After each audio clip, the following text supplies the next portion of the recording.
Mel, just the first basic question, can you give me your full name, your rank, and what unit you worked for during the war? Name Mel Carney, or you want the full name? Yeah. Sorry, bit of That's all right, keep going. yeah. Melville Carney, LAC rank, number 158637, Marangaroo of 1CR to Glenbrook. Can you tell me, on your entering the services, what motivated you, what age you were, and can you just describe that process of entering the RAAF? Yes, well, I guess that model aeroplanes were always my hobby. I started work with the Ministry of Munitions, 16. As soon as I turned 18, I wanted to join the Air Force. However, I was in a protected industry, and under the Manpower Act, the department had said no. But after about 2 months of keeping at them to see if I could join, they still said no. So on the grapevine, I found out that if I went up and joined and come back and told them, maybe they'd look at it in a more favourable light, which I did. Told them I'd applied to join the Air Force. So they decided yes, I could go, and they would transfer me from Ministry of Munitions to start in the Air Force. And from there I went to Shepparton, and from there to 4STT Adelaide, and from there to Armourer School. Because my first aim was I wanted to get into aircrew, but at that stage in 1944, they were taking no further aircrew, and I thought maybe air gunnery, I could get that, but I said no to that. So armament was going to be the next thing for what I wanted to do. So then I went through NIL on 99 Armourer course. Posted from there. Sorry, can we just go over the training at NIL? That's what we're up to. Can you explain what sort of training you did at NIL and whether there was any gas training involved? Yeah. Yes, very minimal gas training in the armament course. I'd say spread over a week, approximately a week. And that included just into a tear gas chamber, for experienced tear gas, lectures and studying the different types of gases, mustard, phosgene, and any other gas at that time which were available. So the theory and a little bit of practical work lasted about a week. Included in that was out into the field with your detector paint, your gas cape on, your clothing, mask, whilst a Wirraway went over, supposedly to spray us with mustard gas. After about 3 or 4 passes, sometimes that nothing came out. Go back the next day and repeat it till you did get the gas vapour on your detector discs and you knew that you'd had gas around you. And that was, I would say, going back on memory, probably about a week's training on gas. Because as far as I was concerned personally, gas was the last thing in armaments that I wanted to be in. I just thought it was part of the course as to protect you if anything ever happened where you were. Weapons were sort of my main interest and aim, and however it wasn't to be when it came to final posting. So did they give you a good indication at the gas training what you'd eventually be doing? Can you compare the two, what you were told there and what you actually ended up doing at Marangaroo and Glenbrook? No, not at all. Can you explain that in a bit further? Well, the only thing that we had was during the gas was that week of notes on the type of gases, detection of gas itself, but it wasn't really to say at any stage, as far as I was aware, that it's going to be your posting and that's the sort of work you'd be entailed in. Because when we finished the course, and if you successfully passed, I did ask you, what you had a preference for. And I had said yes, I had a preference for all the type of weapons it was. And it was either Browning 50 calibre and 20mm Hispano. I seemed to be more proficient in that type of weapon, so wherever they were, which planes, Mustangs for 50 cal, and Hispano on the Spitfires. So wherever those places were, that's where I was hoping to go. And when they called me in after, that was your preference day, when they called me in to say, now, you've been posted, right, and they said Marangaroo, 1CR, and I thought, God, Marangaroo, I'd never heard of that island, but it must be up near Wewak or somewhere. So I didn't think any more of it at that stage till we got together to start, Ivan and I, and I think it was two others, at the time Bill Morris. And I found out that Marangaroo was up near Lithgow, far from, cry from where I thought I'd be going. So can you explain what happened? You know, I presume you went straight to Marangaroo. Can you just explain your first impressions and what you saw and what happened on that first day? Well, it wasn't even a full day there. We actually left Glenbrook in the afternoon by train, went to Sydney, caught the train from there to Lithgow. I think it left probably around about 10 o'clock, 9:30, 10 o'clock at night. I'm not quite sure which train it was in those days, but it was dark, windy and wet when we arrived at this place called Lithgow. Got into a covered truck, taken out to a camp. We didn't know which direction we were going. Bundled out of that. There was nowhere for us to sleep other than in the rec hut. So they said, yeah, you stop in the rec hut for the night, which we did. Next morning, woke up, look out the window and see these people on the parade ground. And which I think I mentioned before, I thought it was a very queer parade ground to be on a slope. But it turned out to be everybody leaning one way against the wind. Anyway, they gave us breakfast, and then the little officer called us in the adjutant's office, said now, Carney, because it's alphabetical order, Carney, Conway, and then went down to Morris, you go to Glenbrook. With a god of this, Lithgow, God only knows, or Marangaroo, didn't know what Glenbrook was going to be like. However, when we got down there, it turned out to be like paradise compared to Marangaroo. So we really had one bad night and a part of a morning at Marangaroo as the first initial part of it. Had time to see the buildings, the hotel written with hotel on it, and a few other sort of towns-like buildings made to look like town buildings, painted on the top, hotel, garage, etc. Can I just cut back? Can you define for me chemical warfare armourer, just as succinctly as you can, what exactly that means? Chemical warfare armourer is an armourer doing really maintenance and preparation of any chemical warfare weaponry, in other words, bombs, rocket warheads, if they were to be used, and any other canisters for decanting and refilling and venting drums and bombs. Really, I think it'd be about the sum total as far as I was aware, because that's all you could do with the as a chemical warfare armourer, is the maintenance of it and preparation in case you were going to use it. Thanks. Can you explain a bit more? We'll just go over again the dummy town at Number 1 Central Reserve, and can you just explain some of the things that were there and why you think it was there, for what purpose was it? Well, it was there for we soon woke up to, it was painted up, looked like a dummy town, orderly office, you know, had like a hitching rail outside of it for the old days and of horses. Then we were aware that there was going to be, in case there was or were any aircraft, reconnaissance aircraft from any, in those days, the Japanese, because they were the closest to us. And we were well aware that's what it was painted up for, and made to look like just an ordinary town, not an Air Force unit. Sorry, just to clarify for me, did you go out to the tunnel at all early on, or? No, not the Lithgow tunnel. Okay. Yeah. So, so you're there only a day, and then you got shipped off to Glenbrook. Yeah. Can you explain arriving at Glenbrook and once again first impressions and what they sent you to do on that first day? First day at Glenbrook was to assimilate us with the area itself.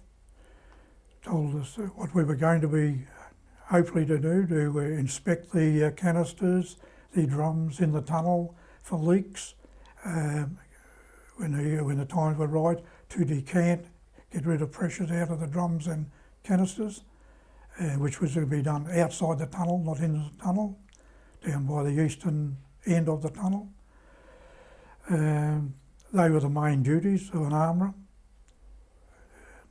Did they say why the maintenance had to happen outside the tunnel, and if so, what were the Well, reasons? the maintenance was to, we didn't get that on the first day, of course, but maintenance was to get rid of any excessive build-up of pressures due to any changes in atmospheric temperature pressures inside the tunnel, although the tunnel was the ideal spot for storing of that type of weaponry. It wasn't much pressure built up. There was enough though for us to get a little bit of problems when you were decanting, when you were venting, working in a respirator on a day like today when you're over 30 degrees in a still air condition where there's no sort of wind to dissipate. Half an hour was about the limit as far as I was concerned to keep your respirator on, and so you'd have to stop, put it back on again later on. These type of, or the above 30 degrees temperatures wasn't the ideal time to decamp, but it had to be done anyway. So. Can you describe to me the layout of Glenbrook? You know, where you slept, where you ate, and the relation to the tunnel? Yes, well, going down the main entrance to the Glenbrook camp, you came off the Great Western Highway, opposite the so-called football ground and the School of Arts. There was an entrance road down to the tunnel and camp. On the right-hand side, when you got to the boom gate at the bottom with a guard and guard dog, was the tunnel full of gas. On the left-hand side, the first building was the headquarters orderly room, which consisted of a corporal, Stacey, if I can remember correctly, as admin man, and Sergeant Geoff as officer in charge locally of that area. I think he had his sleeping quarters adjacent to his office in that building, in the end of the building. You go past that building, it was our store for clothing, anti-gas equipment, beaters, and whatever else we needed to have, goggles, overalls, whatever, for gas maintenance. The end of that, between the end of that and the mess hut, was a tiny little alcove for the maintenance carpenter, top row. Then the next building was our mess hut. We had no recreation hall as such, was sort of combined inside the mess hut. Had a big stone fireplace and a big open sort of fire to cook on, plus a couple of other modern conveniences for toast, etc. But then from then on, we had our rows of huts made of, in those days, if I remember correctly, masonite on wooden frames. Shutters at the top, shutters at the top and shutters at the bottom, propped open with a stick to let the air in the area. And at that stage we had no tents. There was, just past the orderly room, there was a little crossing, almost, not really a creek, it was just a dip in the ground there. Had little white guardrails on it to our ablutions block, shower, toilets. And it was virtually the same size of the, we had a transport truck. Transport section was really tiny little hut. And a couple of vehicles, including a Clarkson tractor truck and bomb trolleys. Later on, of course, disposal, we got far more trucks in. We had a covered truck for going down, doing general service duties, also for going down to Penrith and any other activity that we had to do. But that was about the same size of the camp, with the exception the tunnel went for about 3/4 of a mile from memory to another opening at the eastern end, about 20 to 30 yards from that opening. We had almost like a port, just a roof on some poles. We could get under if it was inclement weather to do your venting and decanting. Continue on past that, down that track, it was the entrance road in from the eastern end entrance from the Great Western Highway. And to get our bomb trolleys and our Clarkson tractor normally down through to there, we went down the highway, a right-hand turn into that came in from that end. So that was about some full size of the camp as I remember it. Excellent. Inside the tunnel, can you just describe it a bit more in detail? You know, what was actually inside it, how they were stacked, whether it was against the wall, what was the temperature like? Was it dark? You know, anything you can remember? Yes, it was dark inside the tunnel. We did have lighting, spaced fairly well out. On the left-hand side, in fact, at the start of the tunnel, really on both sides, we had these small containers, canister containers in the wooden crates. They went for, the tunnel was curved, it wasn't a straight tunnel, it curved around. As we got about midway down the tunnel, we changed to having canisters on one side, and we had the 44 sized drums on the right hand side. And again, a little bit further down, we had drums on the left hand side with canisters as well. So we actually had a combination, drums right hand and left hand. Later on, the drums from the right hand side of the tunnel, at the time we were going to get rid of the gas, they were all taken first, so that you get back the semi-trailers down the tunnel, or run them down frontwards and back them out rearwards. So you just had room to get in with the trucks. But they had to try and work from both sides if they could, but, which was difficult when in the straight it was all right that you could run the semi. Once you got to the curves, you had to get rid of them from both sides of the tunnel. I might add at that moment that I never realised that semi-trailer drivers were so good at their job. You know, standing on the running board, reversing up a tunnel from using his controls, his hand throttle from the running board. So I guess we had to take our hats off to those chaps, you know, because really to us they were just drivers before that. So that would have been about the layout of it, Geoff, until getting rid of it all. You just went either side until you could get rid of it and get a semi down to it. But in the early day, well, I'm going to say early days, July till about end of November, December, we had it on both sides in the tunnel. Okay. Can we look at what was inside? Can you firstly describe the drums, the size, you know, what was actually stored in them? In the wooden crates? The actual 44 gallon I'm thinking of first. Oh, the 44 gallon. And that they had a band round them. Yeah, the two big metal bands, unlike a petrol 44 gallon drum, mainly to take the jolt and shock when you're rolling and bowling them along and getting them off a vehicle, because they weren't always taken off in the proper manner. We had no little crane, forklift, usually, sometimes unfortunately, taken to the rear of the vehicle and dropped. At least when I say dropped, you'd had planks. And then the last bit they'd certainly dropped. And those rings, of course, are very substantial, stood out of about nearly 2 inches, 50 mil, and it would take the hitting the ground part, and was easy to roll. To vent them, we had to stand them up on end at the end of the tunnel.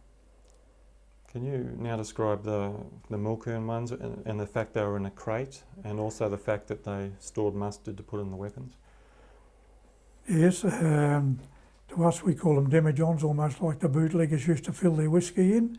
Are in a wooden crate, which was not a solid crate, it was a latticed work crate.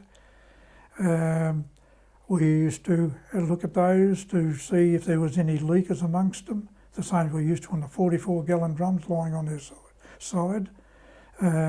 Quite often as we went along the tunnel on our inspection, you'd see a liquid on the end of a 40 gallon drum, and so you get your bit of a detector paint and spotter out. 9 times out of 10, it would have been one of the dogs that had gone through and lifted his leg, so everything was right. The very odd time that we did detect anything on those drums, and then they were isolated out, taken out to the end of the tunnel, and vented and re-sealed again. We did the same with the crated ones. We looked for in the tops of those to see if there's any leakers at all, and if there's any suspect, used your litmus detector to see what it was. and they were got rid of if there was any there, taken out and decanted. But it very rarely happened though, that you had a leak in that. Most of the gas that we were exposed to was when you were decanting and venting at the end of the tunnel. Do you remember the 65-pound 4-gallon kerosene cans? And if so, can you describe them to me? No, Geoff, I really can't describe them in detail. That's right, if you can't remember. Yeah, no, I can't remember and describe them in detail how they were packed, other than the fact that they were there, and the same process we would have used to look at the tops around the screw caps for the. Can you describe what they look like?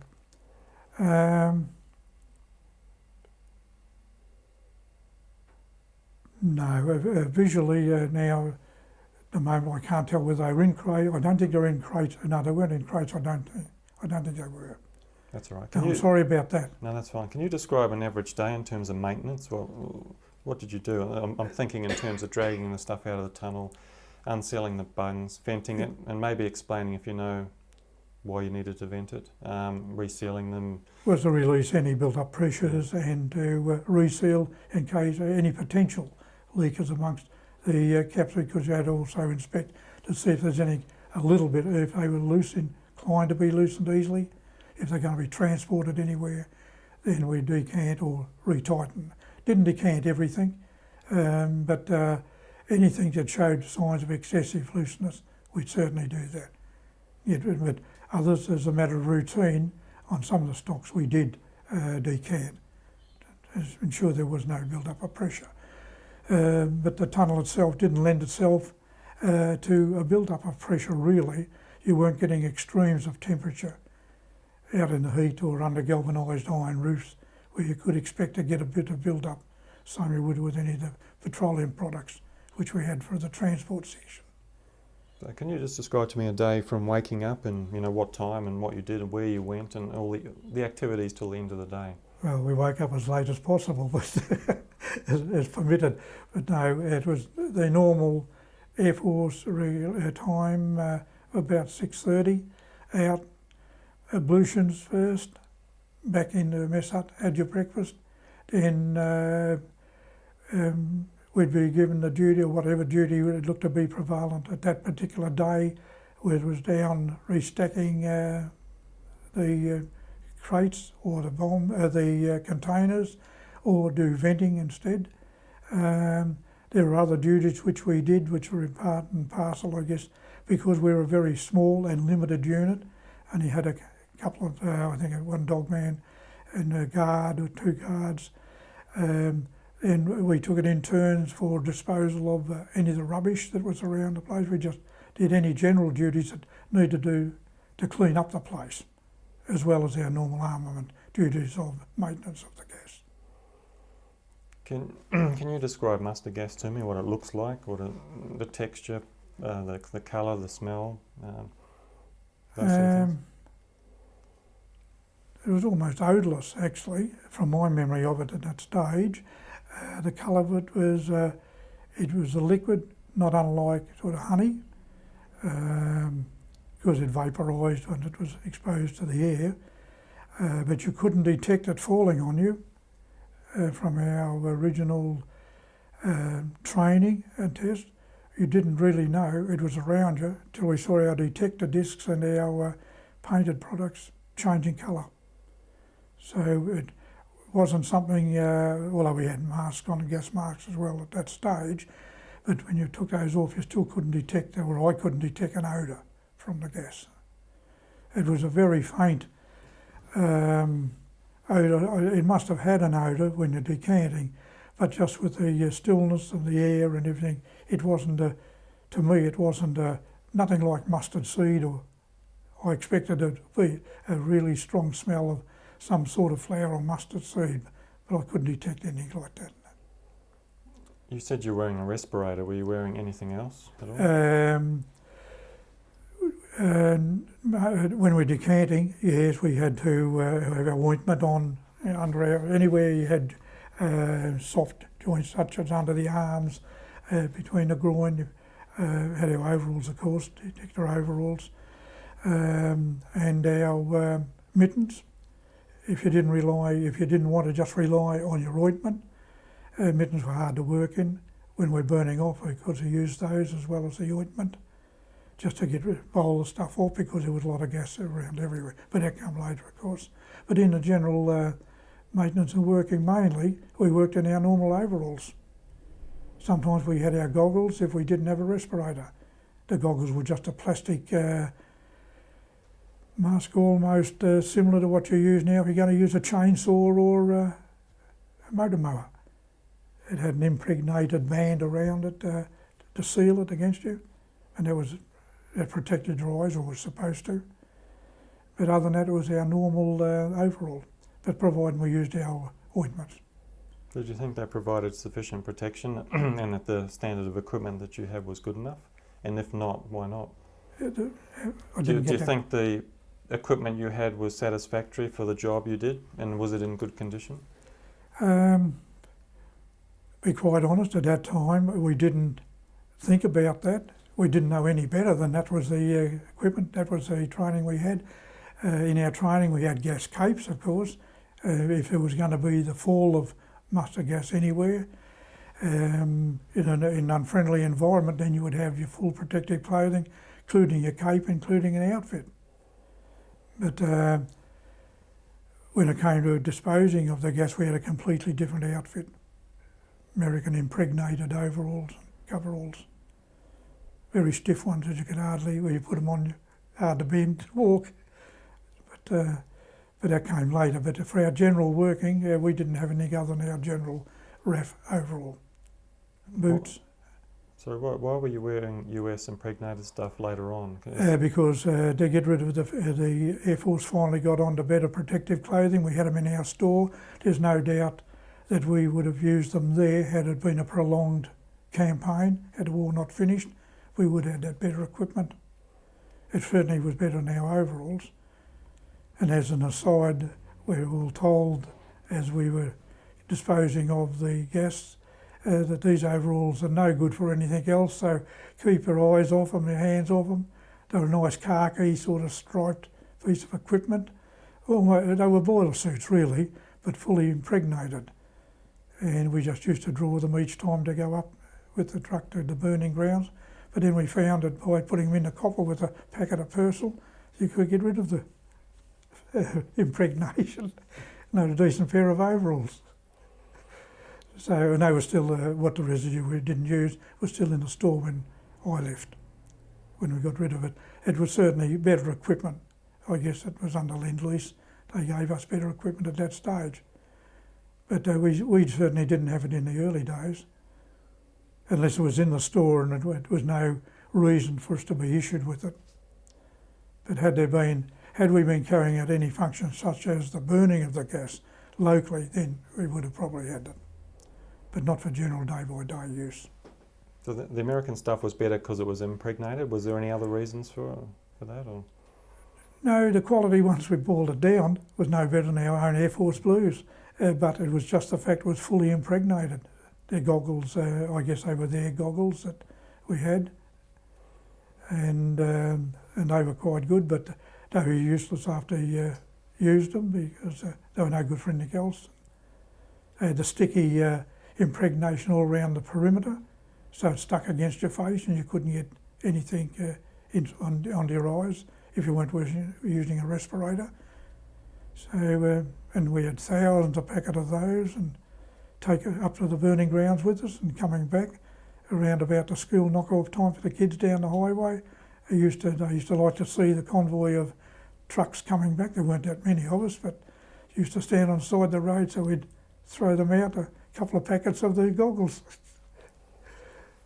Other than that, we would have had to burn them. Well, when you were decanting and someone got splashed on their boots or whatever, how did you do? What was the decontamination process? To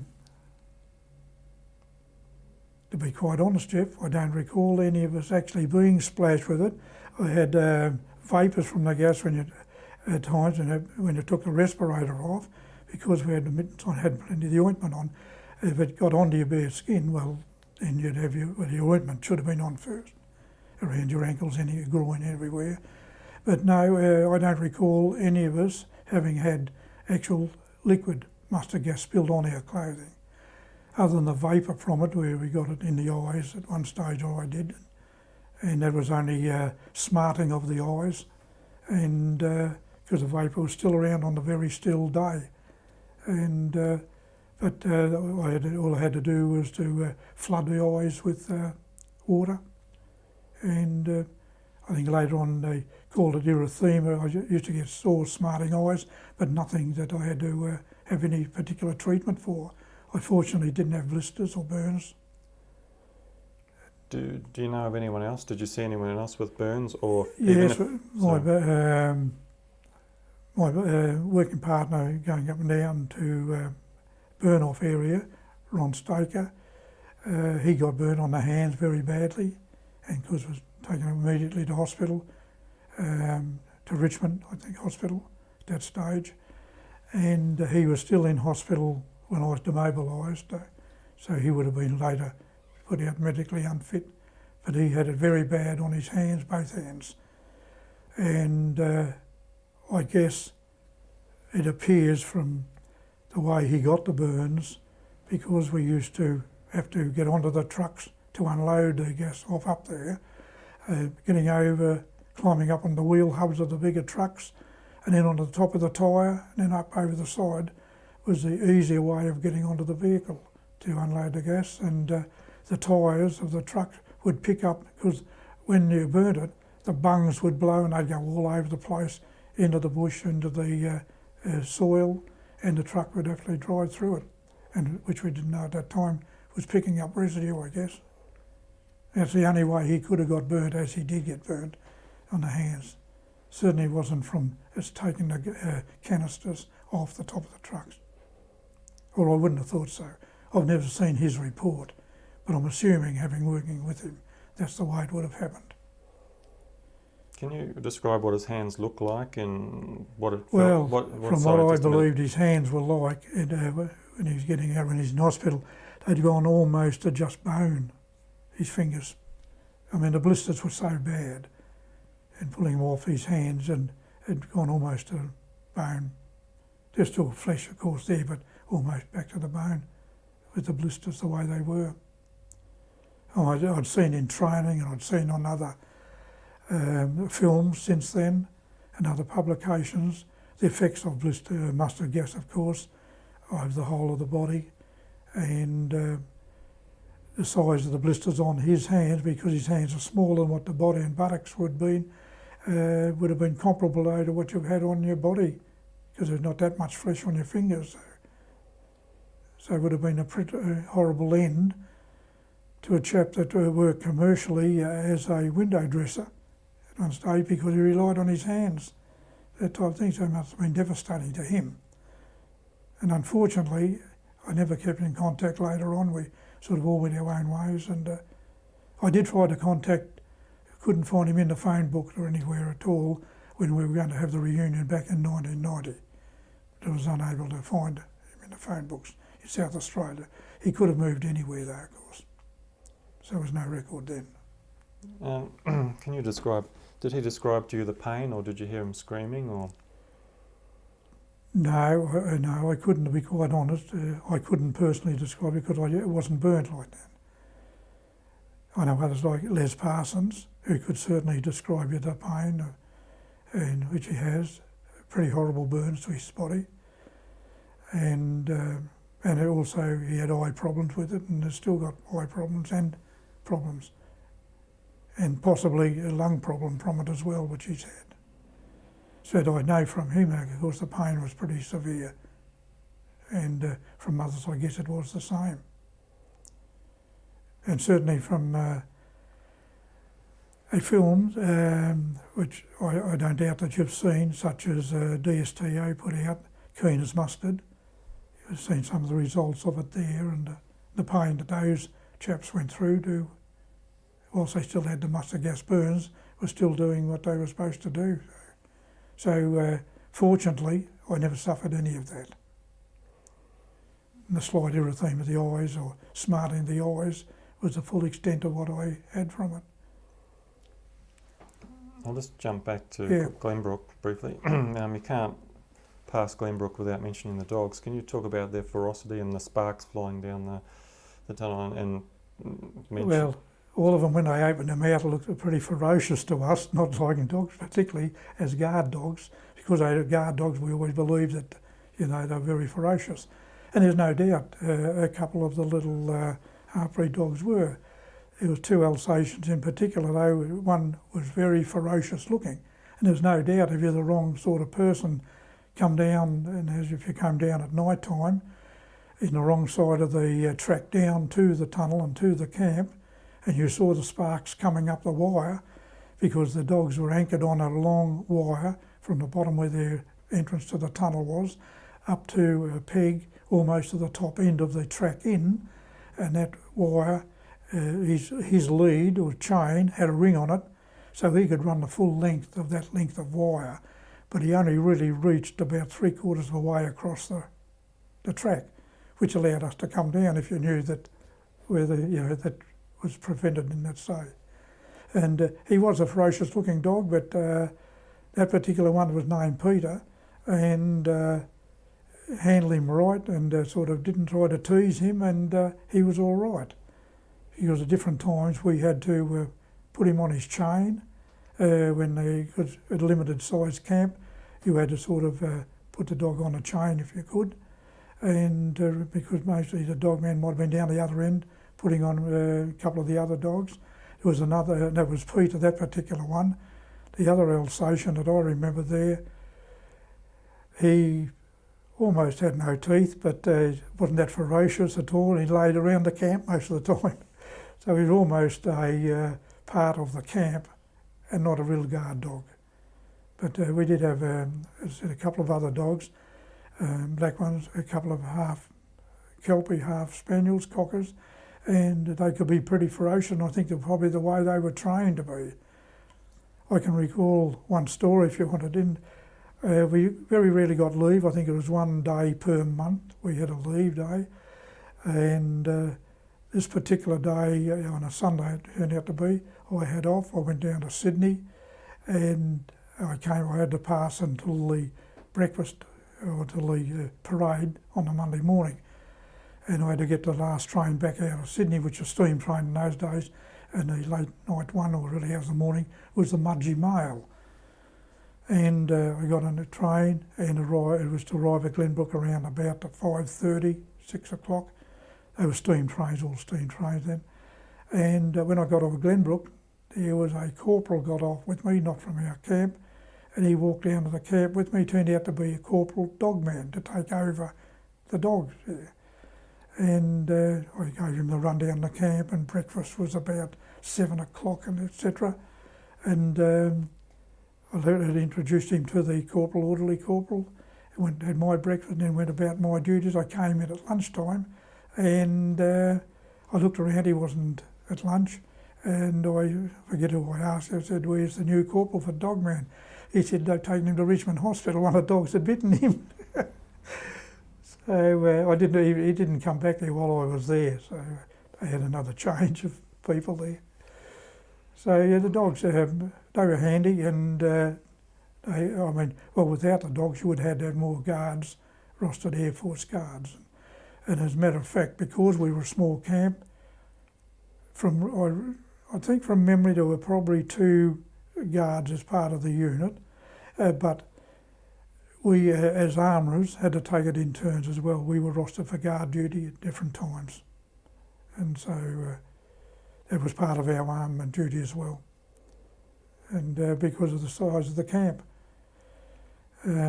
Other times when it came around in December time and the war was over, allowed us a little bit more latitude on middle leave, and the cook, when he went on a Saturday leave or weekend end, then it came to, we'd have to look to ourselves to either cook for whoever was left in camp, and nobody wanted to be left in camp to have one of us cook for them, so it was fend for yourself. But the dogs, I think there were probably 4 dogs in all that we had. for both ends of the tunnel, and also reserve dogs, sometimes 2 dogs at one end, which was the far end, eastern end. The other thing, you'd be down the tunnel working, and one of the dogmen would be taking the dogs down, but if he didn't have them on the chain, the dog ran ahead of him, he had to yell out "dog loose," because you couldn't really trust those other 2 dogs anyway. And we'd have to jump up on top of the canisters or the drums because you didn't trust them. So all in all, it wasn't such a bad sort of camp as far as having to share duties at that time because of the size of the camp. So your armament duties weren't just purely the maintenance, looking after the gas itself. It was a share in some of the other duties as the time required. Can you tell me a little bit about Pop Rowe and his daughter and their importance to the camp and the prehistory, the fact that they were in the tunnel before and what they were doing? Can you rephrase that, Geoff? Just tell me about Pop Rowe. Oh, I'm sorry. I thought you meant what was in the tunnel before. Yeah, just a little bit about him, and he was a carpenter, but also before you guys went in there, he used to raise mushrooms and stuff. Yeah, I guess the Air Force were looking apparently for an area they could store the gas, because there's no doubt we had to have the chemical warfare facilities. And I think Lithgow was the first place they started to unload and put gas up there. Had a limited tunnel facility there for storage of the gas. It had to be an area not out in the open somewhere. And the old switchback railway tunnel, disused as far as the government was concerned as a railway enterprise again, was an ideal situation because it had a fairly even temperature all the year round. It was being used by a family, Pop Rowe and his daughter Gwenda and Pop's wife, for growing mushrooms. And Pop used to do a bit of odd carpentry around Glenbrook at that one stage, but mostly concerned with the growing of mushrooms. And the Air Force or the government took it over as a facility. The same as, I guess, as a facility which held a very uniform temperature, a very long length of tunnel, about 3/4 of a mile, which allowed a lot of weaponry, such as chemical warfare weaponry, to be stored there. Out of the sight of a lot of people that weren't supposed to know in the area what was in the tunnel. And that was another point, and really, to the best of my knowledge, nobody in the locality really knew what was there. They knew we had weapons of some description. They knew that at the sidings at Glenbrook, a lot of weaponry, bombs, rockets at one stage were unloaded there and reloaded back on again and taken away again. Some of it on trucks and not using the siding again, down to areas such as the naval area at Kingswood and the RAAF area at Kingswood. In the open field there, that was bombs there.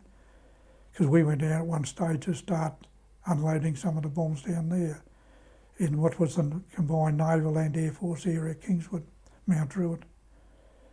But after the war, of course, Pop Rowe got the, well, no, Pop didn't. Someone else took over the mushroom farming, overseas enterprise. And of course his daughter moved away and I think his wife died. I don't know what happened to Pop then, but he certainly had the facility. Quite a gentleman, a very helpful person to all the members of the camp while I was there. But it was an ideal situation for the government, similar to their tunnel that they took over, parallel to the main Sydney line at Picton on the old road. Well, you've touched on the secrecy. Can we talk a bit more about that, about how secret it was and what you were told to say, and did you sign anything, and what did you say to people if they asked what you did, including your family? We signed nothing as far as a government document to restrict us to what we told anybody what was in there. We were just told what our duties were. We were armourers, chemical warfare armourers, and we weren't to disclose that knowledge to any other persons other than relevant to whatever was going on in our tunnel in 1CR. not even other Air Force personnel we came in contact with over at Richmond or anyone else really knew what we had in there. What they knew didn't come from our area. The local townspeople didn't really understand. They knew there was weaponry of some description, ammunition it was called, and they didn't really know what it was. Those that were subjected to burns from it were taken to either Penrith Hospital, Penrith Doctor, and on further to Richmond, or in the case I think of Les Parsons, I think they took him almost secretly to Canberra, isolation area there. Again, people weren't aware of what it was about.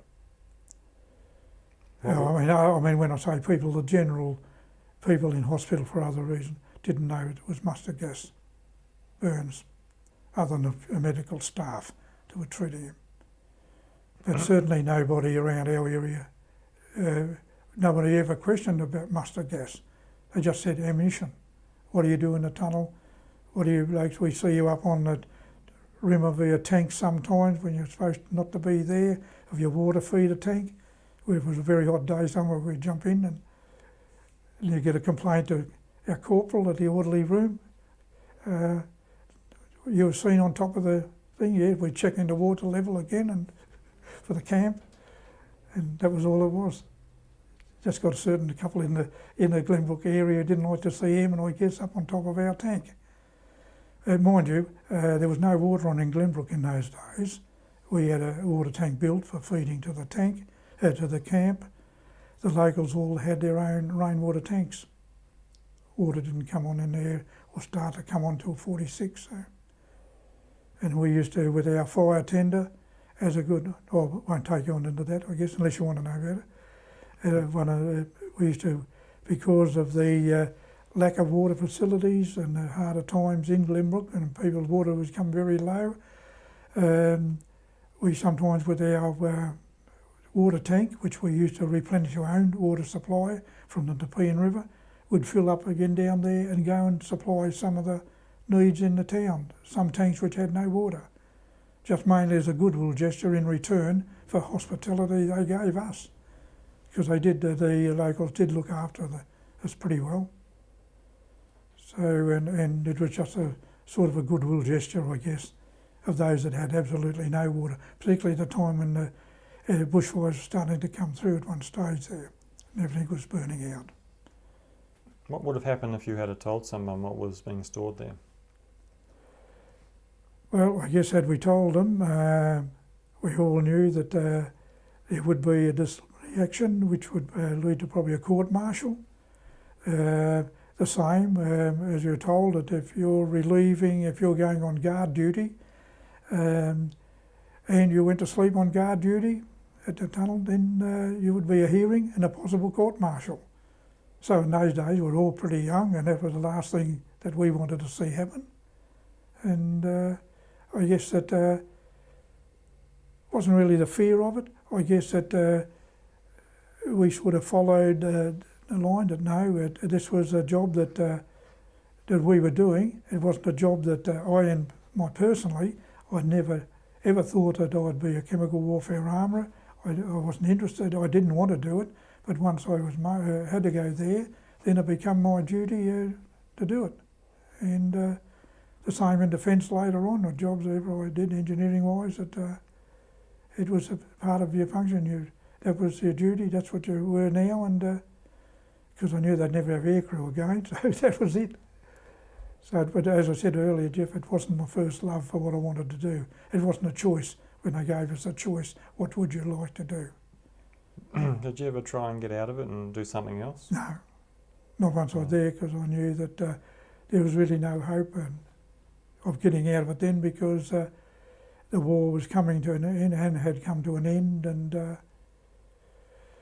there was one possibility though, when right towards the end, not long before we demobilised, and I think it's when I was going back and forth to Picton, that we had another corporal there actually. I can't recall his name. He's the corporal in charge of stores and clothing, etc.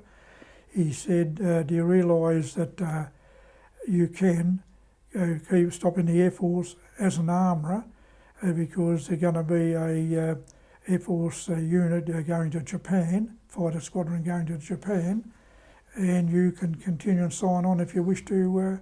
They're looking for armourers to go to Japan as part of the Air Force contingent. But nearly everybody said no at that stage, and because we didn't know what that was going to entail.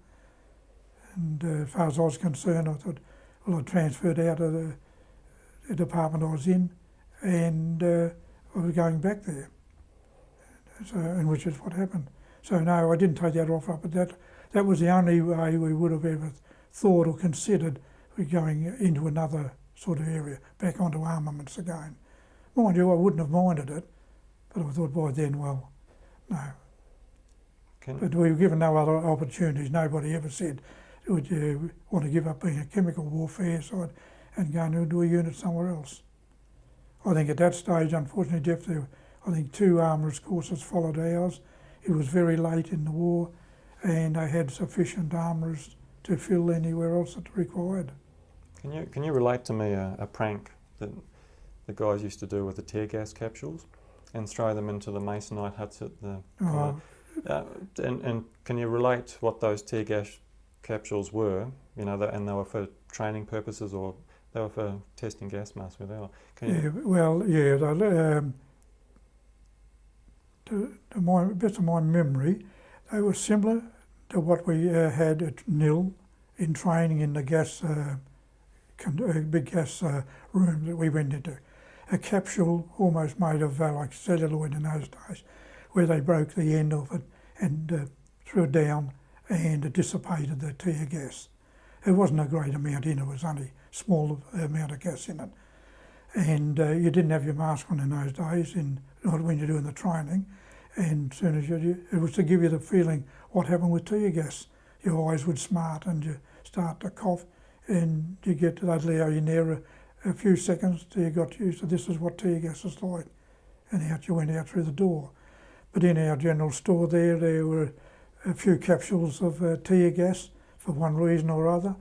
And sometimes when some of the chaps there were playing cards, wanted to have a game of cards, and others that weren't into cards would sometimes have a tear gas capsule, I don't know where from, that walk along, and just the shutters at the bottom of the huts were just held up with a stick, and kick the stick away, and the shutter would come down. You'd throw or they would throw the tear gas capsule in, break the end off it, and there'd be a lot of cursing and swearing going on to open the shutters again, get on with their card game. Because mind you, they weren't playing for money or anything like that, just normal cards. Can you think of any other pranks like that they used to do for when they were bored or whatever, using tear gas or? No, there was just no, not really, other than a general bit of fun around the camp at different times, but no, nothing out of the ordinary really. Some of the others did have some other stories that did things, particularly after we were going up and sometimes through the daytime when we were going back and forth to the burn area or over at Picton, because we got a lot of other armourers, a few other armourers, not many, general hands and a lot of transport drivers coming into the camp temporarily. We got rid of all the gas then at that stage. So they got up, no doubt would have got up to a few Franks. Can you talk, were there any other social activities that you guys got involved with, and just talk about the camaraderie in general? Mainly, other than a few get-togethers with some of the local town girls down to the Blue Pools, and I know that a lot of the other armourers that have been Glenbrook prior to when I was there also had the same experience with the town people, the social activities of the Merrymakers Club, the dances and balls that they used to hold, a group down for picnics down to what was called the Blue Pool down in the bottom of the mountains there, which were quite good. A lot of social activities were planned and organised by the local so-called Merrymakers clubs there, dances. Then down to Penrith, the pictures or a dance. The only thing is down at Penrith, you could go down by a truck officially to visit Penrith, but coming home was another thing. You had to try and get back on the train, which in those days came up, changed, put an extra engine on it at Emu Plains at around about 11 o'clock at night, and then went up to Glenbrook and then up to Blue Mountains. They had to have two engines. But if you wanted to see at the local film picture theatre down at Penrith, if you wanted to see the end of the film, then you had to nick out, get on the train. Otherwise, it was about a 7-mile walk back up through Emu Plains, back up to the camp. But as long as you're there by breakfast, it was all right. But those are the main social activities, and other than pumping water at the Nepean River when a few swims and that, but they were official duties, pumping water for our camp and with a water tender.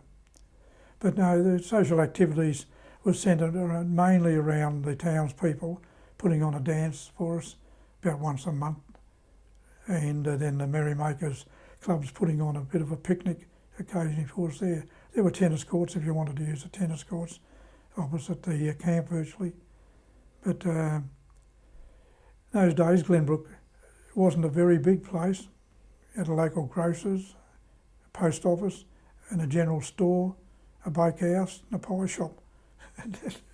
That was about the sum total of it in those days. But of course it changed a lot later on. Electrified line became a outer suburb. But the only way up and down, and even the going up and down to Sydney, people going to work from as high up as Katoomba, who were on the fish and chips. There were two steam trains that were down 5 minutes apart, one at 7:30 at Glenbrook in the morning going to Sydney, other one at 25 to 8, one was called the fish, one was called the chips. They both pulled up there, just a matter of which one you jumped onto. But I remember getting a leave pass for one day on a weekday. So I went and caught this steam train, 7:30 in the morning, went to get in the carriage, and in those carriages they had a corridor, and by the window a little table sitting out. There'd be people playing cards, others having a morning coffee, and you didn't dare sit in somebody's seat for someone further along the line got in. They were all their carriages. So being Air Force and either not paying or half price, you had to stand nearly all the way to Sydney, which didn't really worry us though. But that's the way the locals got down to Sydney to work. And the locals at Glenbrook come home, would arrive home about 8 o'clock at night. That was the first train back up to Blue Mountains, a steam train again. Pretty slow because you get an extra engine at Emu Plains, unlike what you've seen these days up there. Electrified lines, trains straight through. Mal, you're just relating to me in the kitchen the story about the extra milk ration. Can you relate that again, and that you thought it was in case you got mustard inhalation? Yes, one of the advantages I was led to believe of being a chemical warfare unit at Glenbrook was that we got a little bit extra milk if we wanted to have a milk drink, a little bit extra rations of milk, as distinct from sort of other Air Force units, mainly because of, I guess, because of the working with gas. And that's the reasons I was given at the time. But it was only sort of in passing from the cooks we had extra milk, particularly when we used to complain when we were venting that we were getting dry and such. They said, oh yes, the milk, if you have the milk and an extra glass of milk occasionally, then it's good for your throat when you're working with gas. Can you tell me Probably about... a tale he might have started.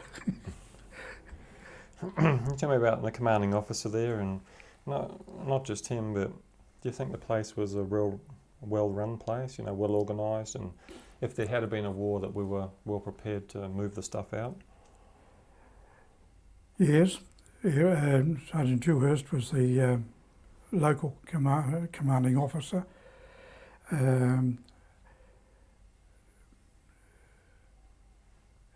Yes, there would have been no problem if, in case of emergency of being able to either load equipment and the warfare gas, with the facilities being lent to us. I mean, we didn't have all the facilities for taking away, transporting, but certainly we knew the routines if we had to get it ready for anything.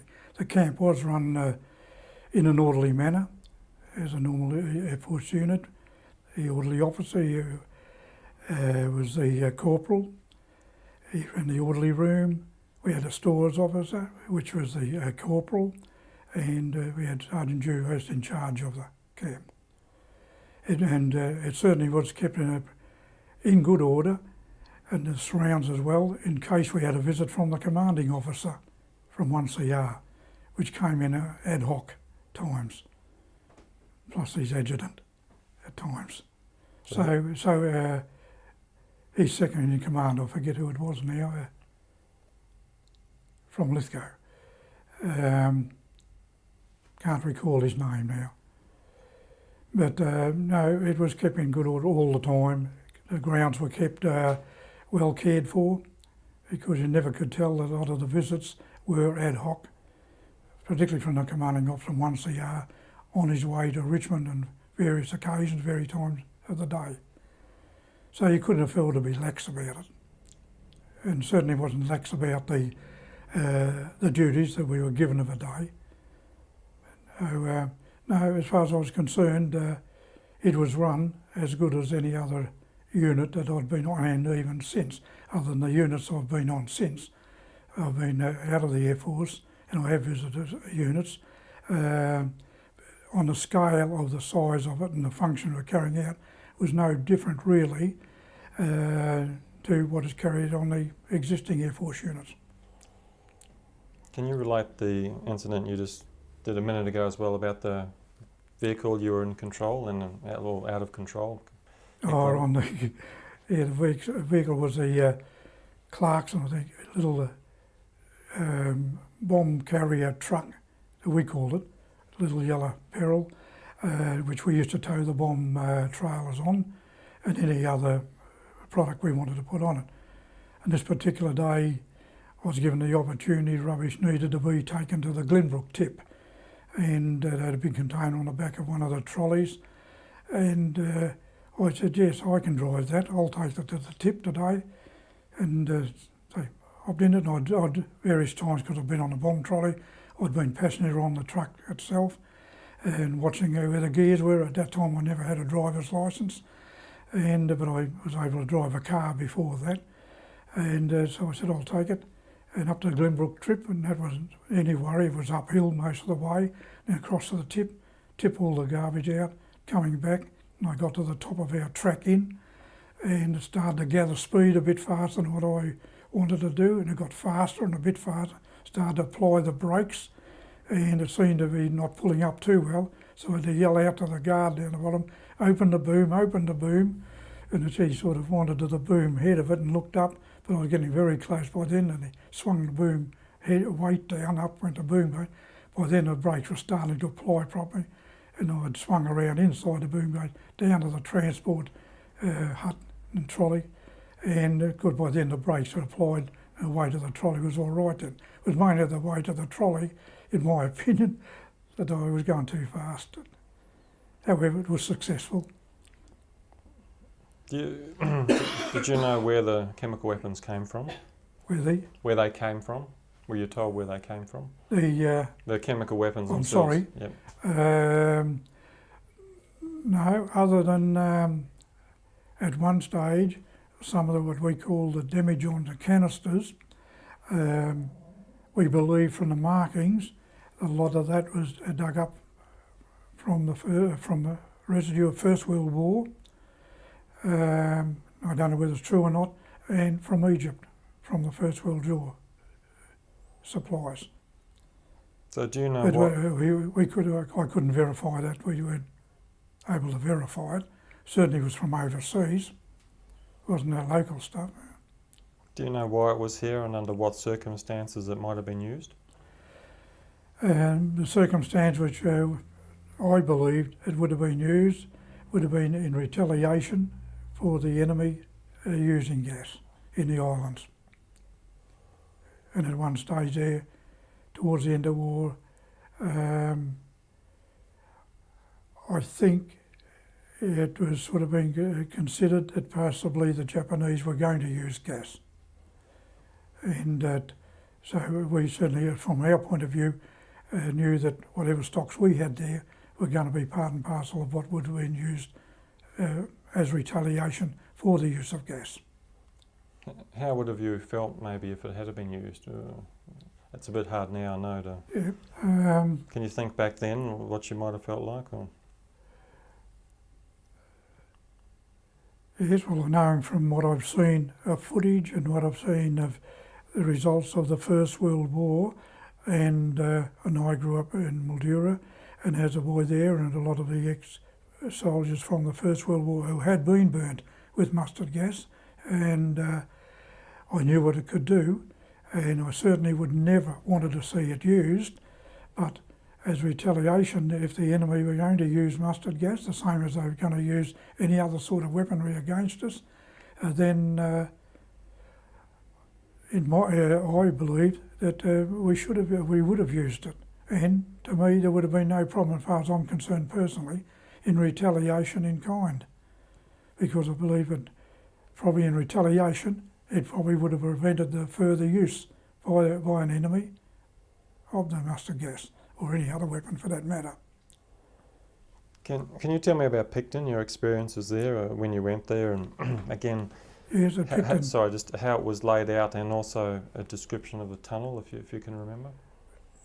Yeah, well, at Picton, the actual area was a pretty open area outside the tunnel, mainly a paddock with virtually a prefabricated orderly hut, I suppose you would call it. By the time I'd got there, a lot of the a lot of warfare products had been taken out of the tunnel, still some in it, and our function, or my function, with two others, I can't recall their names now. They were two of the others brought in from a later Armourer course. It was to escort that gas. We weren't to load it. There were general hands and others there loading. We escorted as escorts in the vehicle, two of us, to Glebe, down to Sydney to Glebe, for to be unloaded there by other Air Force personnel from our vehicle into the Bantam to a ship there, which we were led to understand was towed, brought back from Wewak, from the islands anyway. We did one run a day, loading, going down on escort and back up to Picton again to reload for the next trip in the morning. If we were back in time, we had an early dinner at night at the hotel at Picton, or if you're fortunate enough to be at lunchtime, you ate there to lunch. Best of my knowledge, the personnel that served it or full-time at Picton ate at the hotel and probably had sleeping quarters somewhere there in Picton. But I went back to Glenbrook of an evening, came back the next day early in the morning, and we had another vehicle of escort. On one of the trips, or maybe two, but certainly on one of the trips, I went in the sidecar because the New South Wales Police escorted us down through from Liverpool, down through the outer outskirts of Sydney to Glebe, and I rode with one of the escort policemen in his sidecar, which wasn't the best of ways of travelling. The truck was a bit better in a way because he'd run from one end of the column to the other.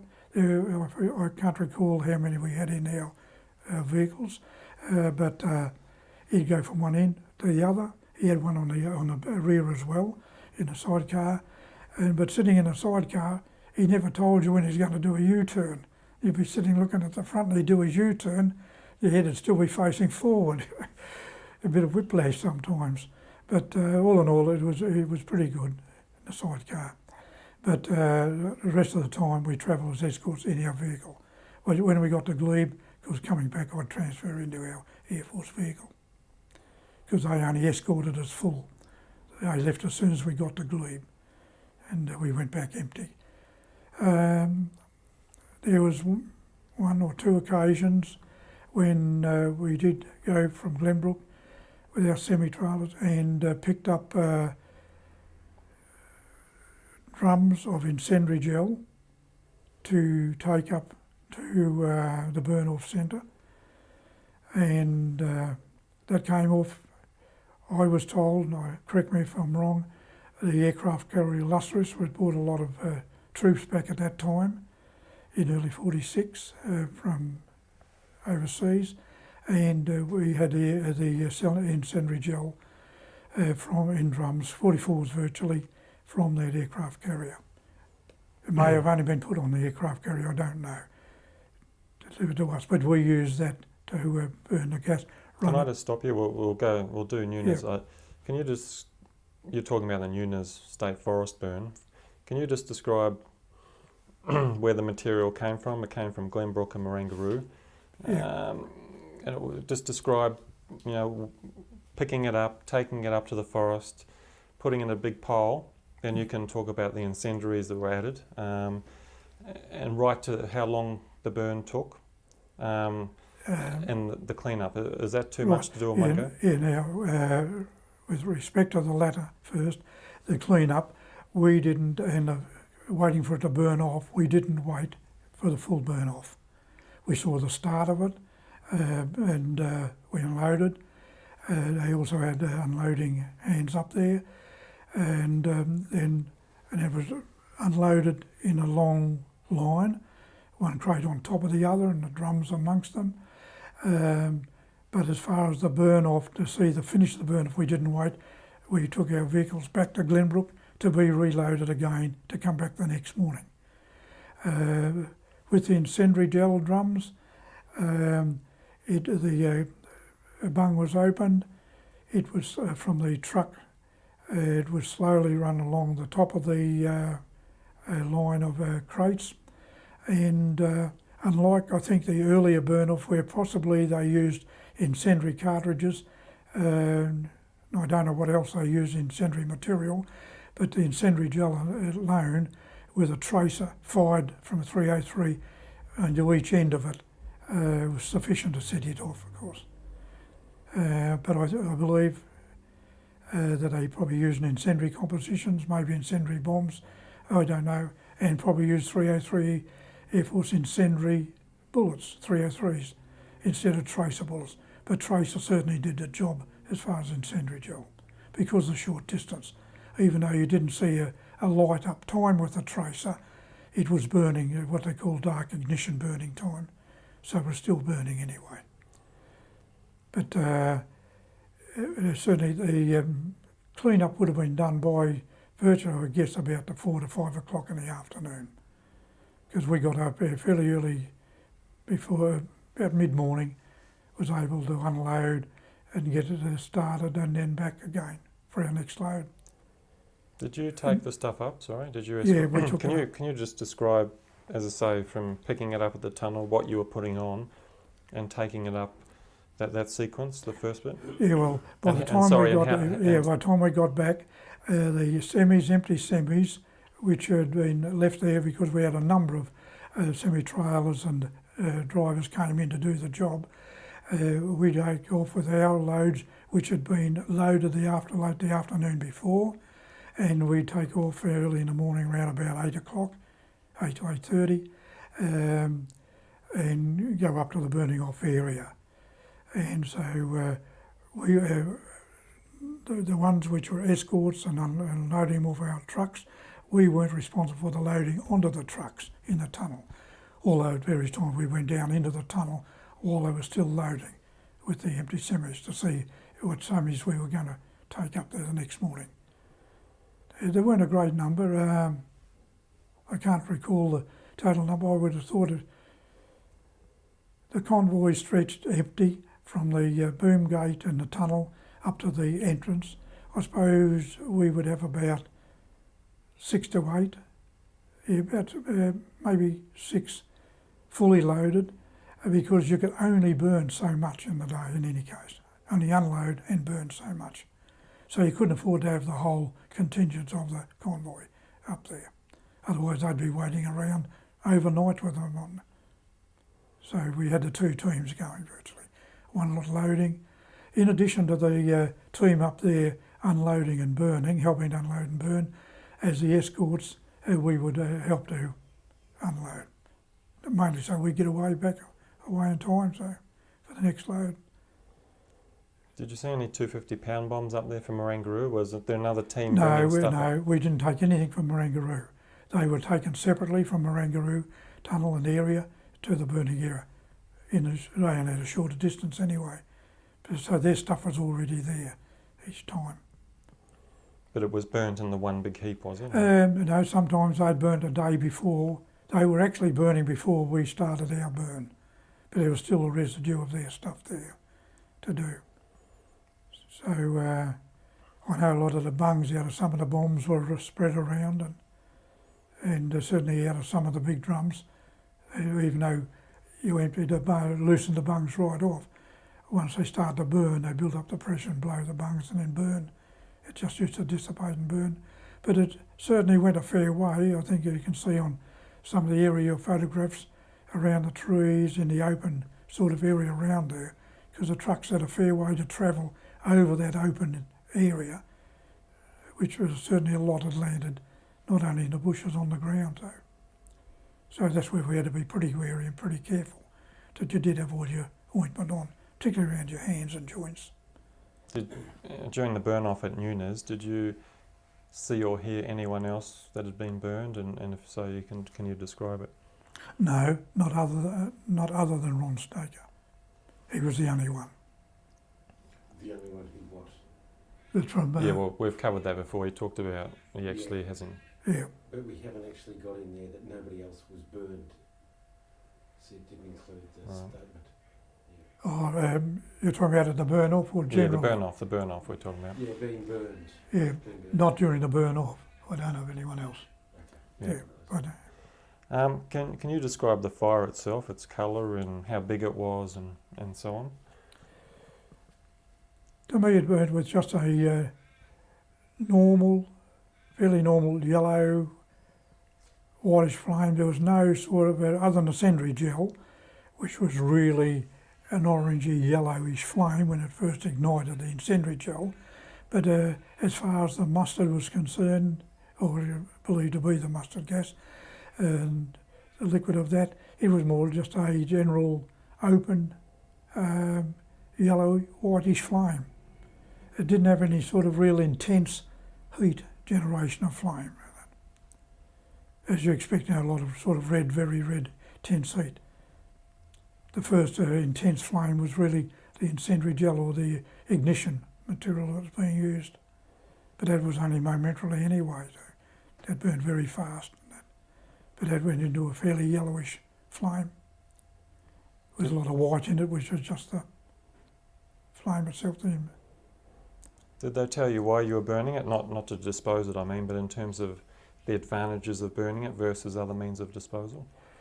Well, in the early days of deciding disposal, it was bandied around a lot. At one stage we thought we were going to put it at sea. Certain tests were being carried out. I wasn't involved in a test, other than we knew about it because we were told that perhaps we would have to go to sea and start shooting at it. But if you've been around fishing or anything like that, you see small objects bobbing up and down in the sea. It's pretty difficult to see it, let alone hitting it in the sea.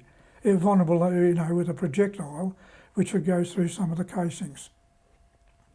In a 303 full bore bullet will go through most things, but then again, depends on how you hit it. But again, you still got air in it as well. And what they're frightened of was the fact that you could get down into the tidal currents and it could still end up anywhere. That was my belief at the time. So while there were discussions about it, a lot of it with MRL, Munitions Research Laboratories there with, I think, Gillies, and our own Air Force people, and some tests having been carried out, and we discussed it up there a little bit, just locally, that, and from the results we'd seen and heard, that certainly dumping it at sea and trying to fire at it and get rid of it that way wasn't going to be the answer. The other answer was to try and put in a lot of boats, fill them with concrete and sink them then. But they may not be, it may not dissipate at all, and that's the problem we've still got, I guess, with the Bantam. And the other idea was well, someone at one stage, in all due respect to the poor people at Innisfail, being discussed that to put it down the mine shaft somewhere. There are a lot of little mine shafts everywhere. Put it down there, fill the bin. But having seen the gas, if it was true, what we had in the tunnel of gas from overseas from the First World War as being surplus, which had been buried, a lot of it, so we were told, then that wasn't going to be a successful answer anyway. So finally the decision was to burn. That's what we were told, to burn it, to destroy it, because we weren't going to keep it for any future use. There was to be no more potential of gas supplies, as unlike other types of ammunition. Did you hear of, there were actually burns before that burn, there were some trial ones up north. Did they tell you anything about the results of those burns? No, we didn't have the result. We knew that they had burned some gas, and which was apparently satisfactory. So that was the way we were going to go. But other than that, no. So we were virtually convinced in the end when we started to get rid of it. Burning was, for that type of gas, that was a mustard. But certainly not for phosgene. Anywhere they're going to supply us of phosgene, and we knew we didn't have it there at that stage, but we weren't sure. We knew that over at Picton we had gas supplies there. I thought at the time that we had 25-pounder base ejection warheads for 3-inch rocket motors. Now whether it was true or not, I don't know. I don't know if they were filled or not filled. You could use them the same as you would use for smoke, base ejection shells for smoke, for rockets. So I don't know, but we certainly had phosgene at Picton, but certainly not at the mill. At Glenbrook. So there was no problem from what we could see as being the duty armourers at the time that we were going to have a problem other than the use of ointment and to stop burning. That was from vapour with our iPads, and also from actual mustard itself on the ground or on the vehicles. Use our ointments and our protective clothing. You said you grew up in Mildura and you'd seen a lot of the World War I veterans coming back with mustard gas burns. Firstly, can you tell us a little bit about what you did see and what sort of impression that made on you? And then secondly, once you learned that you're going to have handle mustard gas, how you felt about it, given your own experience? Yes, well Geoff, the only experience, I was a schoolboy, of course. Mildura was born in 1926, I was still a schoolboy. But certainly the First World War was very uppermost in a lot of the mines up there in Mildura area, particularly because so many of the First World War people, Light Horse in particular, that went everywhere, were from farming properties, station properties and fruit properties. And so war memories and memorabilia was pretty well available. And during the school years, of course, in those days, we were still being taught right up into the 30s and late 30s about the First World War. And a lot of the ex-soldiers up around that area had been subjected to, particularly in the Western Desert, because a lot of Light Horse went straight over to France later on. They had been caught up in what they call blister gas. They didn't call it mustard gas, they called it blister gas. And a lot of the friends of the people I were with had their fathers, uncles, etc., that had been burnt with blisters and the residue of scars, scar tissues on their arms in particular. Bodies you didn't see much in those days, other than the woodcutters who used to work with virtually no shirts and that on, so you'd see residues of blisters. But and the ones which were burnt facially, I only ever saw, to my memory, one person that had been burnt facially. Because in those early days, they didn't have a gas mask when the blister gas was first being used in any case. Later on, they certainly had gas masks. But certainly, to us, even as kids, it was a pretty horrible sight. But not only that, in those days, unlike a little bit later on in years, a lot of the older diggers didn't talk about it so much, but some of the ones which were fairly still in their 20s in those days, were still talking about a lot what they didn't like about it. They didn't realise we were going to be so long, wanted to get home, and they blamed everything on the fact. And then when they got these horrible blister gas burns on their bodies, that was the end as far as they were concerned. And but I guess in a lot of respects, the ones that was no different to the ones that used to talk to us about being shell shocked, and were just still shaking in those days from being shell shocked. Hadn't come to terms with it. But a lot of those chaps were younger. We were only boys, but they were in their 20s, and they certainly burned a lot, and that certainly leaves an impression on you. And when I got to armament school and found out we were going to do the course on gas, chemical warfare, we had to do that. I knew that I wasn't going to like it, but I thought, well, as part of the course, as preparedness in any case, I knew that the enemy had been used it once, and knew from what I'd seen about it and heard about it, that, well, it's better to be prepared in any case, the same as any other type of armament. If you had your rifle, that was your preparedness. If you're going to be with a machine gun, that was your preparedness. And you used that first if you had an opportunity.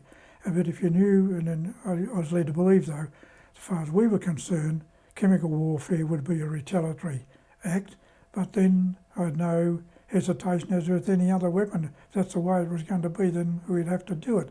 But I certainly didn't want to be a chemical warfare armourer. And at that time, right up until I was getting a posting, and I never dreamt that I was going to be one.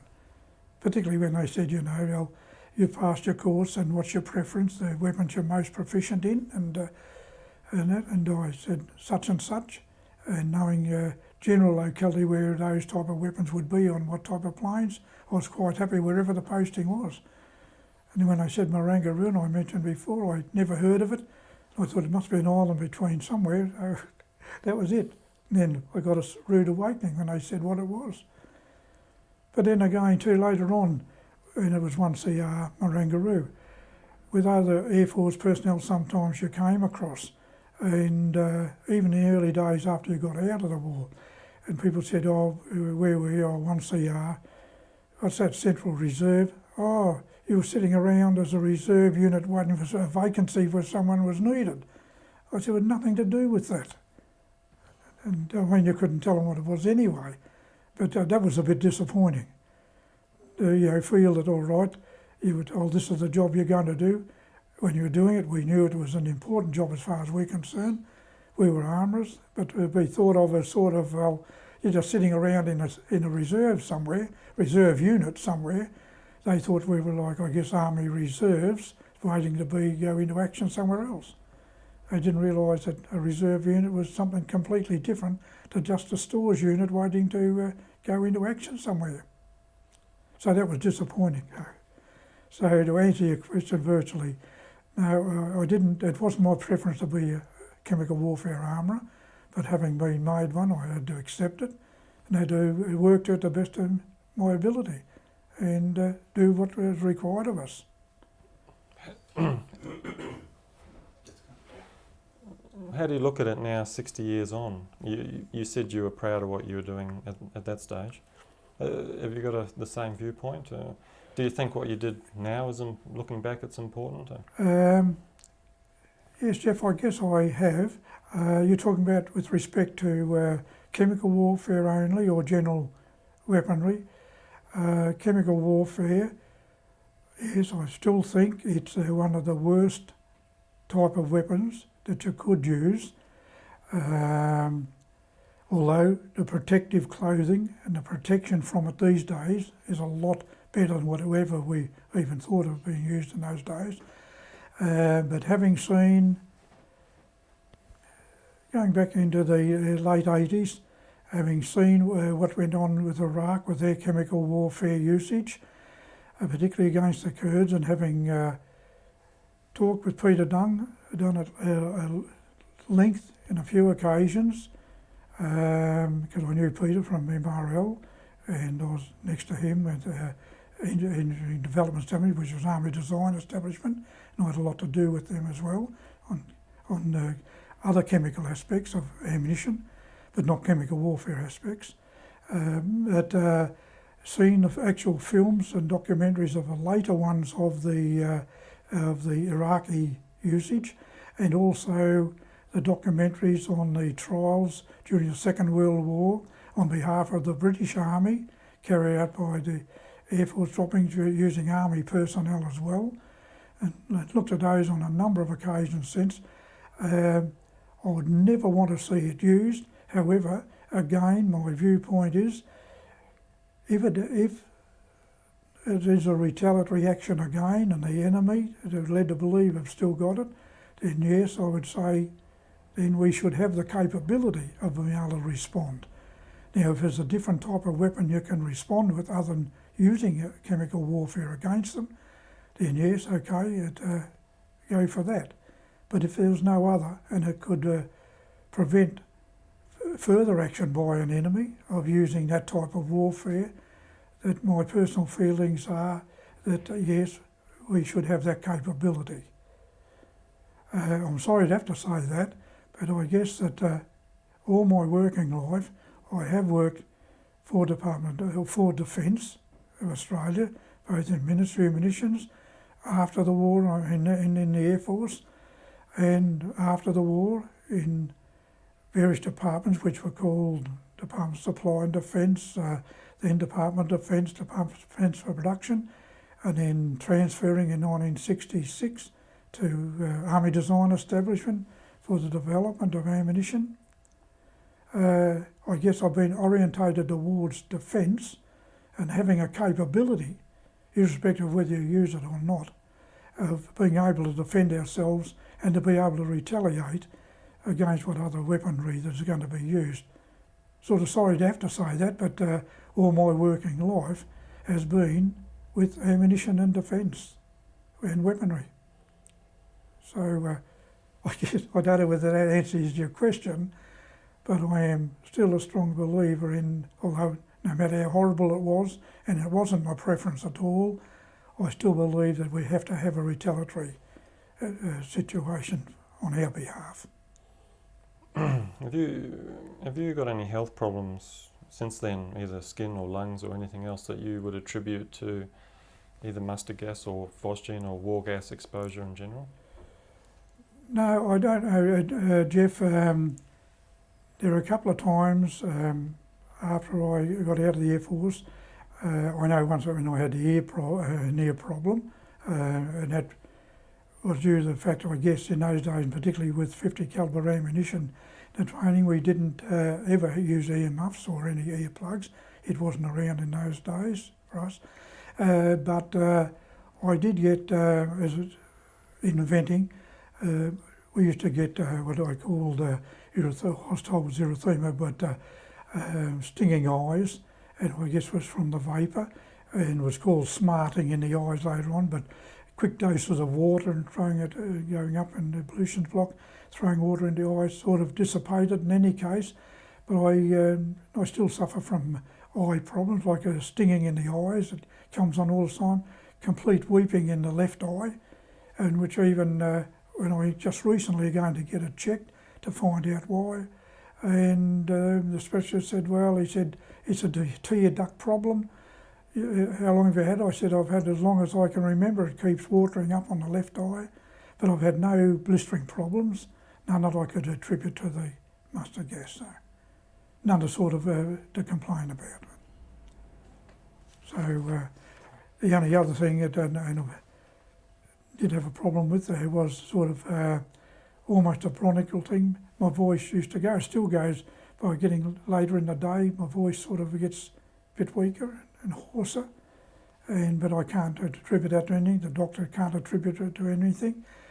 I have had a medical problem for a long while where I've had to have constant potassium doses and the use of potassium tablets all the time for a great number of years, which all of a sudden it drops. The specialist can't find out why it drops. Continuous blood test, it'll be good as gold, and then all of a sudden half a day later it'll drop, and then I've had a serious problem with it. But now whether that's attributed back to chemical in those days of inhalation, I don't know. I never ever did go and have it seen to. Maybe that was my fault, but I never thought of it as such in those days. So I certainly didn't have blisters and burns, because to me, to be burnt, I mean, I would have had to have signs, physical signs, like Les Parsons and Ron Staker, and I had none of those signs.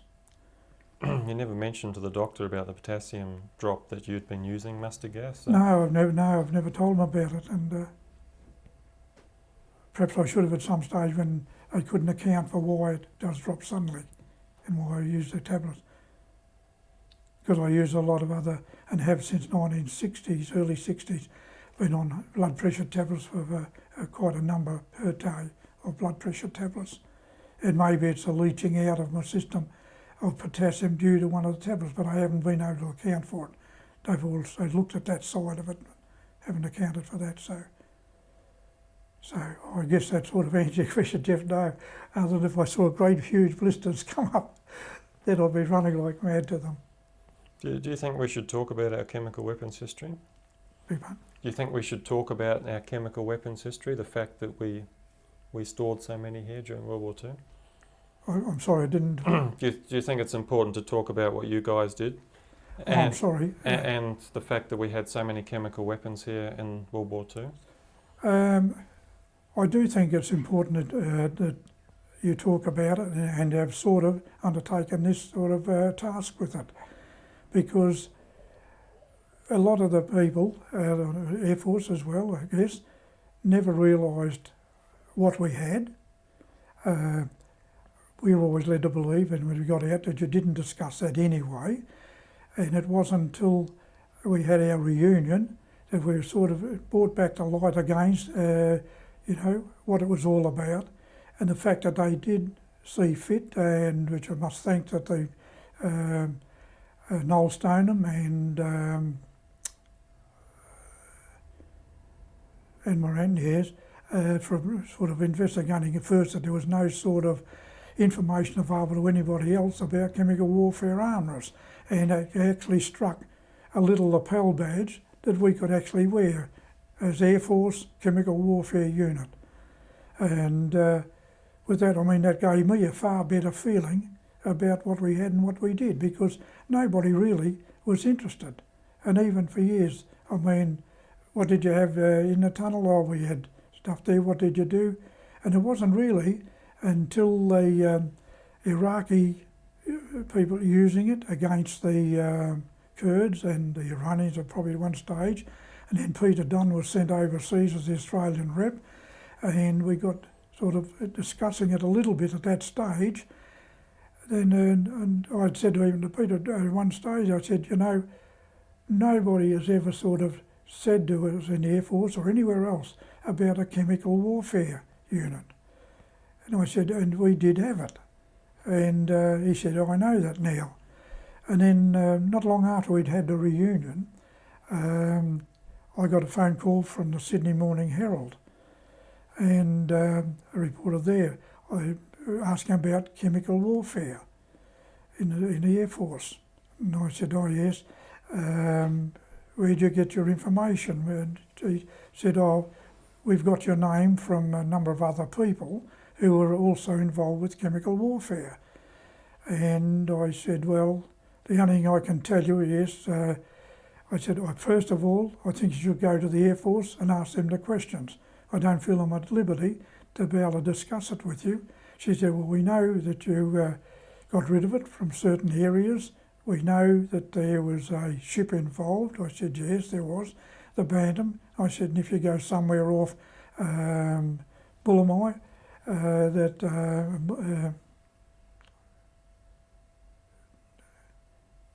no, where was it down the coast, your coast? Down there near Kiama. What's the name of it? South. Jarvis Bay. No, it's South Head. It's Yeah, that's right, South Head. Yeah, but if you go down there, that's where you were told the ship lies. I said, that's right. I said, well, for any further information, I'd appreciate if you ring the Air Force, because I was still with Defence at that time in any case, with the Army. And then I did get a call from one Army major. He said, were you at Marangaroo? And I said, no. I said I wasn't there. I visited there, but I wasn't there. He said, because I'd like you to come up to Marangaroo, show us exactly where the tunnel is. And I said, no, I'm sorry, I wasn't there. But that was from Army, who was starting to look into it again of their own stocks, whether it is still up there. But that was going back into, that would have been about 92, about 92, 91, 92, about 2 years after the reunion.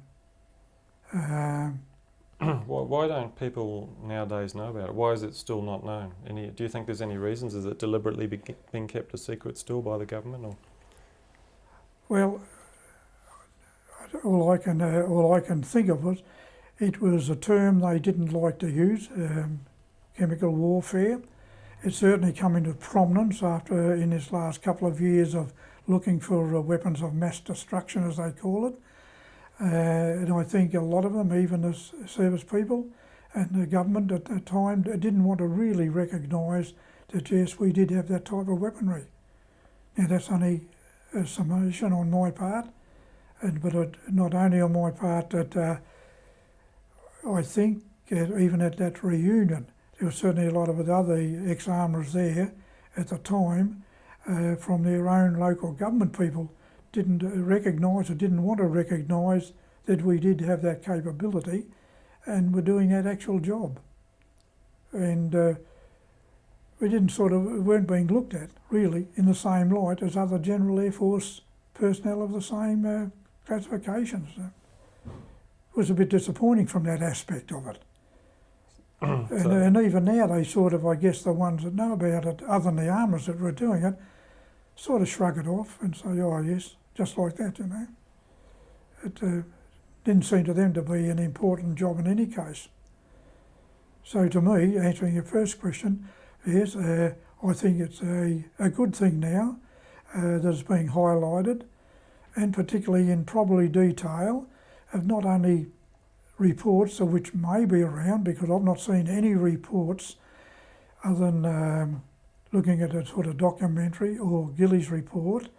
There's been no really sort of a service report as such of what was going on, what we had and what we did with it.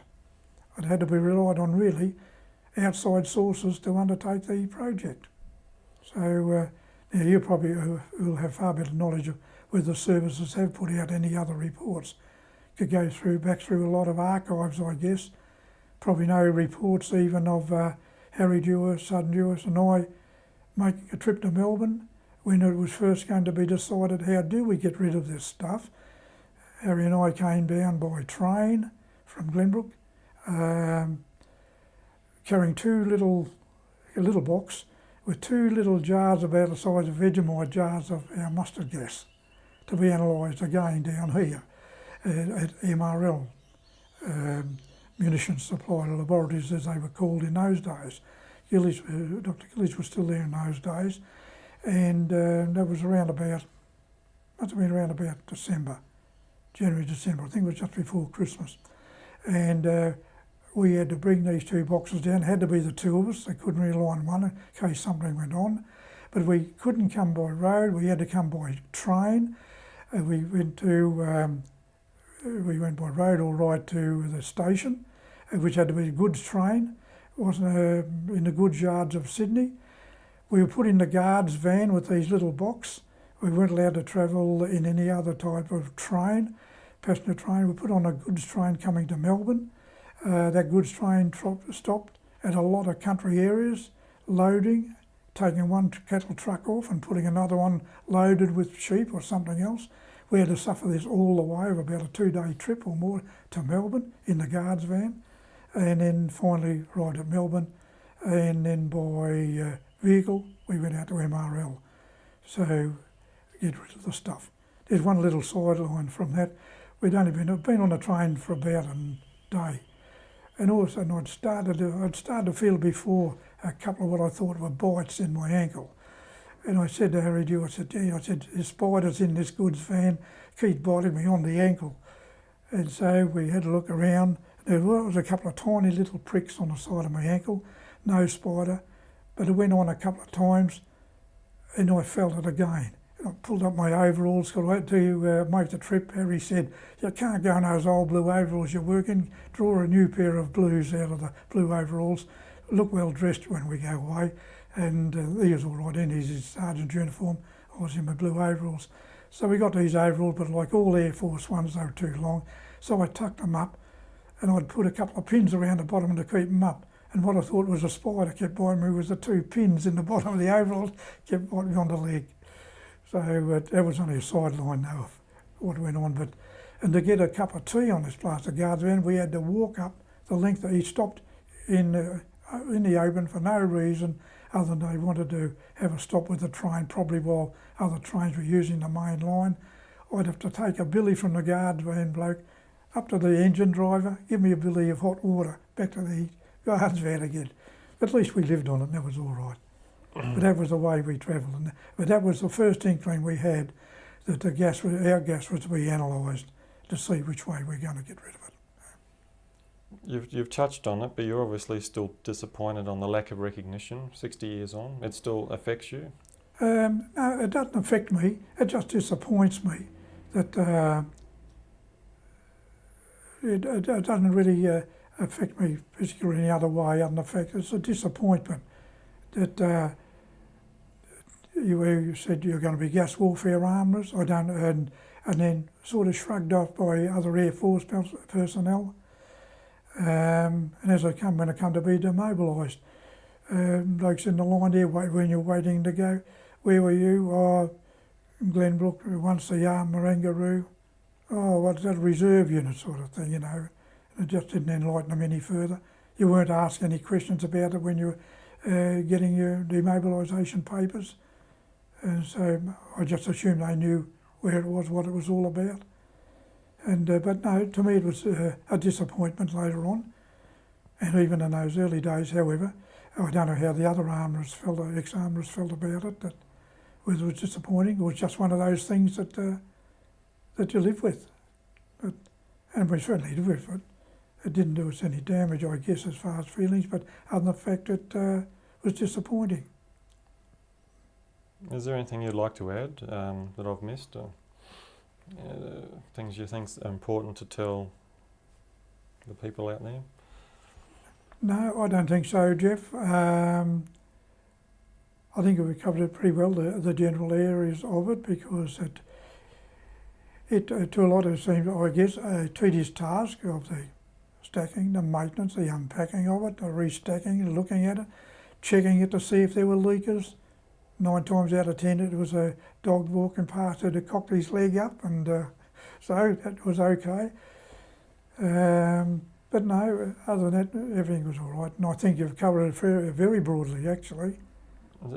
Did I talk to you about the reunion, the importance of it to you at all? I can't remember. I don't know if the other guys... No, you hadn't spoken about it. Well, can you just, what it meant to you and what it meant to the other guys? The first inkling I had of it was browsing one day through, in those days, I think it was the Australasian Post, pics or Australasian Posts. And the first thing I saw was half a dozen armourers sitting on some bombs, and I recognised my brother-in-law in the centre of it, Les Parsons. And I showed it to Gwen, my wife, and Gwen's Les's sister-in-law. Les married, first marriage was to Gwen's sister, elder sister. And in fact, I didn't know that Les was married to my sister-in-law by marriage at the time. And but I recognised Les, and then I read the caption down below, and they were looking for any ex-armourers who may have been involved in chemical warfare.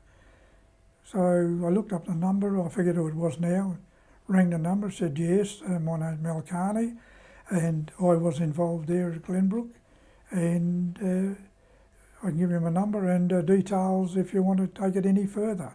At that stage, there was no mention of a get-together. No, there wasn't, of a reunion. It was done the early hours of early days. I think it was about May, though, 1990. The reunion came around in September of 1990.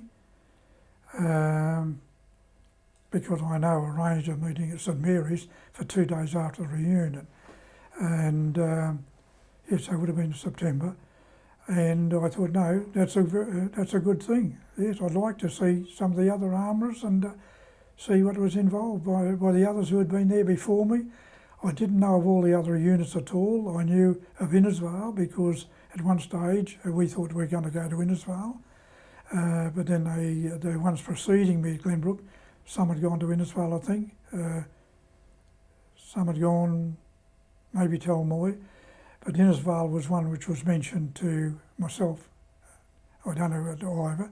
But it looked like we were going to go there as well to start getting rid of some of the gas up there. But then, and mainly because that was being talked about as being destroyed at sea. But then when ours was analysed, and then it was talked about what was going to happen if you didn't hit the container, hit it with one bullet, you still got air in it, and maybe just go below the waterline into the currents and could end up anywhere on the beaches, which a lot of stuff from the UK aircraft carriers ended up in some of the beaches when it was thrown overboard. Doesn't, you know, the currents, they go all over the place and long distances. So then it was decided we weren't going to Innisfail.